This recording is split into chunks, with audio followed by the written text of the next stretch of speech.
What's going on, everybody? Elliot Hicks here with you. The 2024 NASCAR Cup Series Playoffs begin this weekend at the Atlanta Motor Speedway.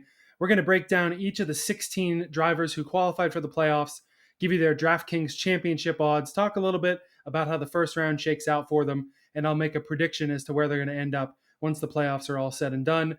Starting us off all the way down in the number 16 seed is Martin Truex Jr. in the number 19. And honestly, this one's surprising considering his pedigree. His odds are not so surprising. They're at plus 1800, which definitely gives the benefit of the doubt of his past experience. But that's just not the Martin Truex Jr. that we've seen this season. Barely scraped into the playoffs. I think he was only plus 6 on the cut line at the end of Darlington after he crashed out very early in the race. Truex has only had 2 top 10 finishes since Kansas way back in the early spring. And that's not because of a lot of DNFs. I mean, they've had their fair share of bad luck, but in that 14 race stretch, only 2 of those races have been DNFs. The rest, just not the finishes that we're used to seeing from Martin Truex Jr. and a Joe Gibbs racing car. The round is not that bad for him in the round of 16. He was the runner-up at the spring Bristol race, which of course had a lot of crazy tire wear. I think they're going to bring a different tire that doesn't quite wear quite as insanely as it did in the spring. Obviously, weather will be a little different as well, but he ran well there. And also in 6 of his last 7 races at Watkins Glen, he's finished in the top 7. Atlanta, there's not a lot of stats that I'm going to put out for most of these drivers at Atlanta because super speedway style racing can hurt anybody and can benefit anybody. So Atlanta, for the most part, I'm going to stay hands off on. Mostly going to focus on Bristol and Watkins Glen. The talent's obviously been there for Martin Truex Jr. before. He's a past champion. These odds reflect it. You're going to see with a lot of these other drivers, their odds are not going to get as low as plus 1800. But honestly, with the way he's been running, barely limping into the playoffs, didn't have a good playoff last year, still hasn't gotten a win in the regular season. I think that we see Martin Truex Jr.'s career kind of go out with a whimper, and I don't think we see him advance past the first round. Ty Gibbs is the number 15 seed in the number 54. It's his first playoff appearance. His championship odds over at DraftKings are at plus 3,500. His results as of late have been kind of wishy-washy. He's had 3 top 5s, but also 4 finishes of 20th or worse in his last 7 races. In terms of the tracks in the round of 16, he was P9 and had a pretty damn good car in the spring Bristol race. P5 there last fall as well. Also P5 at Watkins Glen in 2023. Fairly good road course racer. And when you look ahead to the future rounds too, Gibbs has been very strong at Kansas, obviously a decent road course racer as well. I really think that this 54 team can put together a lot of consistency. And if they can, it's going to be tough because when you don't have a lot of playoff points, it's really hard to advance, especially as you get in the later rounds.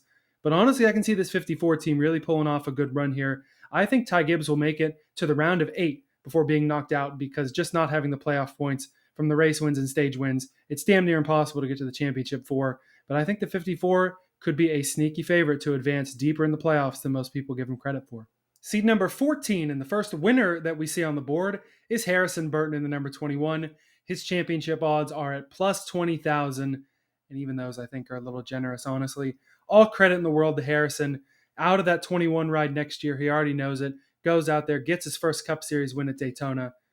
But I mean, this is a driver who is clearly undeserving of a playoff spot. I know, win and you're in. He won the race.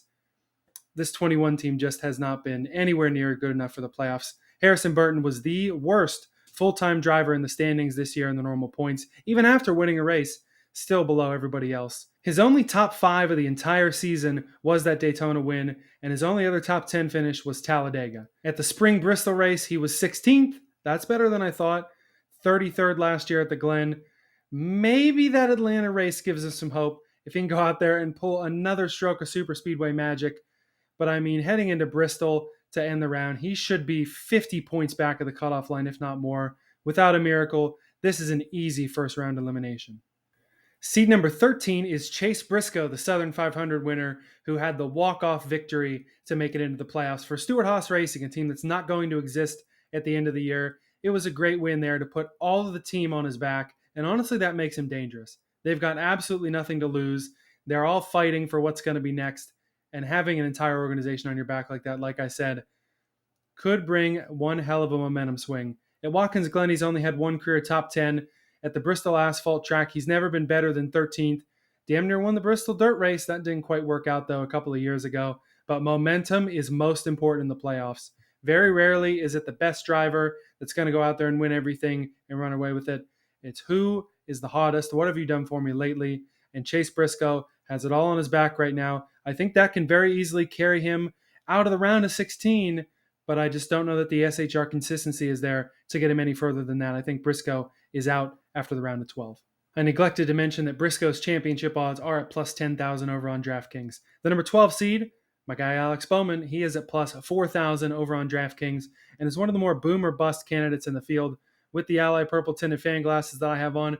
Of course, I think my guy is capable of making a run, but if we take those off and look into the realism, I just don't know that the 48 is all that capable of making a big run. There's been past playoff consistency there for him, but consistency is all but an oxymoron when it comes to Alex Bowman. Normally has a summer stretch where he just doesn't run well at all. Thought that they may be turning the corner there. Got that win at Chicago on strategy. Ran third the next week at Pocono when we were there, but hasn't finished better than 16th place since. In that Bristol spring race, he was P4. Ran well on those old tires that wore very quickly. At Watkins Glen, he was 23rd last year. No top 10s there. Obviously, road course pedigree at some places, but not so well at others. Again, not really having playoff points. It's tough for anybody to really advance.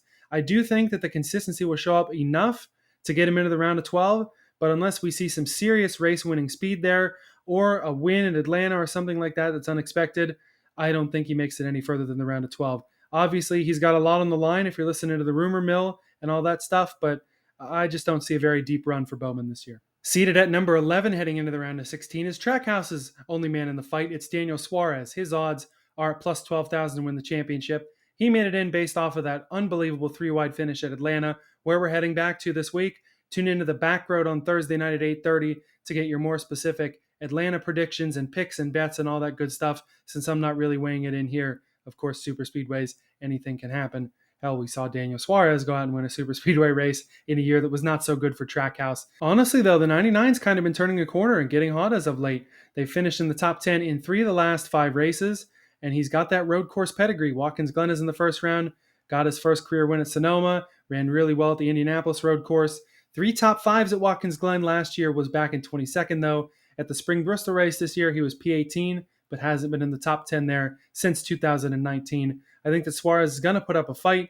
You're going to think at times maybe he's going to be able to advance out of that round of 16, but I just don't quite see it happening. I think he just barely misses the cut in the first round. Seated at number 10 is the number 2 of Austin Cindric. His odds are at plus 12,000 to win the title after getting that surprise win at Gateway in the summer. He's honestly probably the most undeserving outside of Harrison Burton to be in the playoff spot. Regular season was not that great. The Penske Power, they're in it. They've got all 3 of their cars plus the 21 car in their shop, but no one outside of the 12 car, Ryan Blaney, has been able to be consistently strong or even consistently decent throughout the whole year. Atlanta could be his big hope. He's been no worse than 12th there since the rework. Obviously has the Daytona 500 win under his belt, but at Bristol, he's never been better than P20. At Watkins Glen, he's been 13th and 16th in his career, even though he does have some road course prowess. Haven't seen it at Watkins Glen, at least at the Cup level. I feel like there's little to no chance of the 2-car advancing unless he has a great Atlanta result paired with consistent finishes at the Glen and at Bristol, along with other people's bad luck ahead of him. It's a possibility, and Penske's a good enough team that it's definitely possible. I just don't think Cindric's going to get that lucky. I think he's out in the first round. At the front of the back half, seated 9th, is Joey Logano in the number 22, another Penske car. His championship odds are at plus 1,800. That makes sense. 2-time series champion, but his season has not been great. If he wasn't able to get that crazy fuel mileage win at Nashville, he would have been out on points. That's how it's been for the 22 this year. Obviously, his past pedigree, maybe he's got a shot at it. I think he's better than Truex at least, but I just don't know if it's there for the 22. At Watkins Glen, he's been top 10 in the last 2 races, but at Bristol, he's DNF'd in 2 of the last 3 there, and he hasn't had a top 10 there since 2019 as well. Atlanta, though, he's won it since the rework. That may be what saves him too, and just the ability to stay out of trouble and not have problems. If the 22 car can do that, I can see them advancing, but I do think they get knocked out in the round of 12. Playoff points just haven't been there. Consistency just hasn't been there, and it doesn't matter how good you've been before. Same with Truex. You're not going to make it very far if you haven't been running well for me lately. Now we move on to the front half of the playoff field, led off by Brad Keselowski in the number 6 car. His odds are at plus 2,000 to win the title. Finally got back to victory lane, got his first win as an owner driver there for RFK at Darlington in that beautiful Castrol throwback car. He's honestly had a better season than both myself, and I feel like the books give him credit for, to be at that plus 2,000 number. More recently, he's been in the top 10 in 3 of the last 6 races. At Spring Bristol, he ran great, running 3rd. At Watkins Glen, it hasn't been so great for him, just one top 10 there since 2016, but it's not like we haven't seen Keselowski go to victory lane at road courses before. And also at super speedway style tracks, obviously RFK and Keselowski run well. For a long time, that's what we thought was Brad's only shot to get to victory lane. So I feel like putting some eggs in that Atlanta basket, staying consistent, and just a little bit of playoff point advantage that he does have will get him to the round of 12. And I think consistency past that, plus Talladega in that round of 12, will get him to the round of 8. I don't think we see Brad fighting for the title at Phoenix, but I do think that it's a very successful season ending in the round of 8 for Keselowski. Seated in position number 7 is Chase Elliott in the number 9 car. His title odds are at plus 1100. And honestly, the series' most popular driver, kind of an enigma for me. I don't really know what to think of him in the playoffs this year. The tracks are good on paper. At Watkins Glen, he's had 4 top 4 finishes, got his first career win there, and of course previously was the series road course king. At Bristol, he was 8th in the spring, so that's pretty good considering, of course, the massive tire wear we had there. But just lately, it hasn't been so great for him. In the last 9 races, he's only been able to score 3 top 10s. His last top 5 was all the way back in the early summer at Iowa. The 9 team really faded down the stretch, and that worries me. They got the win at Texas, broke that little winless streak he had going there, but I just don't know if they did quite enough. And I feel like that lack of playoff points and a lack of consistency has him a surprise exit in the playoffs. I'm saying he's out after the round of 12. All right, so now we're really starting to get into the heavy hitters and the true title favorites here, starting with the number 6 seed of Denny Hamlin in the 11. His odds are at plus 400. That's second best odds in the series to win the title. They are a motivated team, not only because Denny still has never gotten over that hump and won a championship, but they had a penalty that was really out of their control. Both Joe Gibbs Racing and Toyota Racing Development couldn't work out that engine thing. The 11 team gets penalized, really knocked out his hopes of a regular season championship, took away some playoff points, and really, Denny Hamlin ran a hell of a lot better this year than being the number 6 seed. He won that spring Bristol race, so he's got that in his back pocket. 3 of the last 4 races at the Glen, he's been in the top 5 with finishes of 3rd, 5th, and 2nd. I think the playoff points that he still has from his wins this year, good consistency and good runs at the mile-and-a-half tracks, and just staying out of trouble, unless they really run into a lot of problems. I think that it's damn near a lock that we see Denny Hamlin racing for a title in Phoenix in November. Seated in the 5th position is Ryan Blaney in the number 12. The defending champion is at plus 800 odds over on DraftKings to repeat. And honestly, he's Ford's biggest hope. Not to discount any of the other Penske guys or Keselowski or anybody like that. He's Ford's biggest hope here. Each of the last 2 weeks, he's crashed out. He's had early round struggles before as well. In the next gen at Bristol, he's had no top 10s. At Watkins Glen, 3 career top 10s, but in the next gen also finishes 24th and 14th. That doesn't give me a lot of first round hope, but he's got the playoff points to get ahead. We saw last year Martin Truex Jr. ran pretty poorly in the early rounds, still the playoff points to get through. Even if Blaney runs mid-teens in those races, other guys are going to have trouble. If he can get a decent finish in there, I think he's going to continue to advance. At Fall Talladega, he's the king. He's won some really close races there. He's a past Roval winner when you look ahead as well. And I think that and the playoff points, like I mentioned, consistent runs, and like I said, being the Blue Oval's best hope, I think that consistency keeps him afloat and gives him a shot heading to Phoenix. He'll be in the championship 4 in my book. Seated in the 4th spot is William Byron in the number 24. His odds are at plus 700 to win the title over on DraftKings. For Byron, it's been a summer of typical inconsistency, and honestly lately a lack of that dominance that we saw early in the year. Still has had some race-winning speed on occasion, don't get me wrong. He's had 4 top 4s since Charlotte, so a decent summer there, but also 4 finishes of 27th or worse.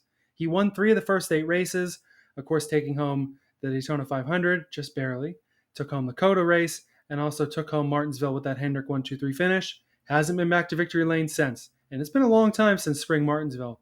He's the defending champion at Watkins Glen, winning that race, so that gives him hope too. In the last 4 Bristol races, he's been in the top 10 3 times, and he's also a past Atlanta winner since the reconfigure. So I think obviously going to get past the round of 16. The playoff points obviously going to get him past the round of 12. I don't know that he keeps up that consistency that can get him into that championship 4, though, and I think that he just barely misses out in Martinsville, doesn't take home that checkered flag again, and is probably the first driver out in the round of 8, missing out on Phoenix.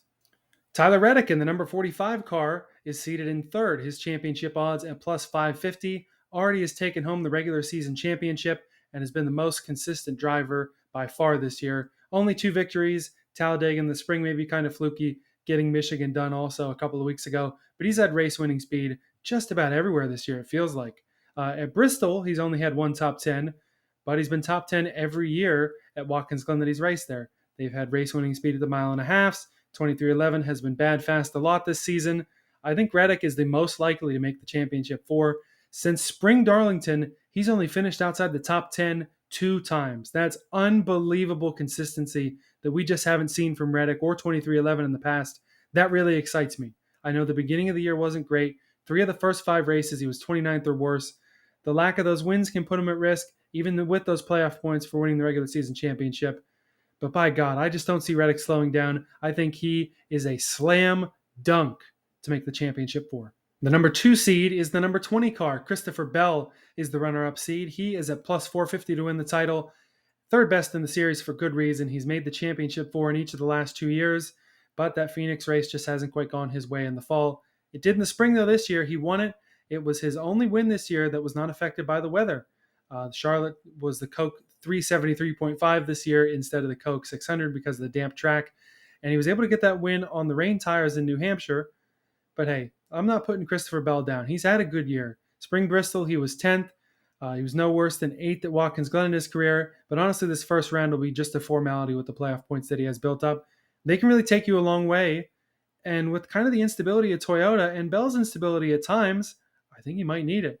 And at the end of the day, obviously he's been great. Obviously the number 2 seed. There's only room for 4 guys in that championship 4. And just something about Bell, I've got him out. I don't think he's going to make the championship 4 again this year. Again, I think he's going to be damn close. I've got him out at the round of 8 this year. And last but not least, it's your top seed in the 2024 NASCAR Cup Series Playoffs.